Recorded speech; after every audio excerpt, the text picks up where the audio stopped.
In Matthew chapter 4, after 40 days and 40 nights of no food and no water, Jesus faces three challenges, three tests of his loyalty to God. And in verse 8, we can read of the final of these three tests. And it says this, "Again, the devil took him to a very high mountain and showed him all the kingdoms of the world in their splendor. 'All this I will give to you,' he said, 'if you will bow down and worship me.' And Jesus said to him, 'Away from me, Satan, for it is written, worship the Lord your God and serve him only.'"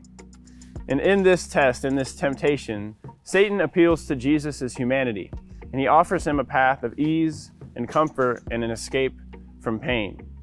See, what we have to remember is that God had already promised to give Jesus the kingdoms of this world. And what Satan does is he comes along and says, if you just bow down to me, I can give you those kingdoms. I can give you the glory.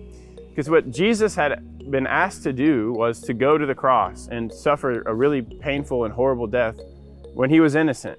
And what Satan is saying, we can skip all that if you just bow down to me.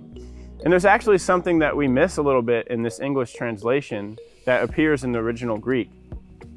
So Greek words, something that they do a little bit differently is they indicate the occurrence of an event. And it could be a one-time event, it could be ongoing, or it could be in the past. And the word that says bow down in this passage is referring to a one-time event. So a lot of times we read this passage and we think Jesus is being asked to serve Satan, like ongoing, forever. And it's like, well, of course Jesus isn't going to do that because he's the Son of God. Like, why would he bow down to Satan and serve him? But really what Satan is asking Jesus to do is to just this once bend the knee.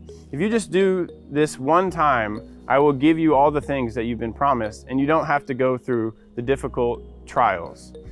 And I don't know about you, but this temptation sounds pretty familiar to me. I don't know how many times there's been something that I've been tempted to do, whether it's big or little, that I know is not the calling that God has placed on my life.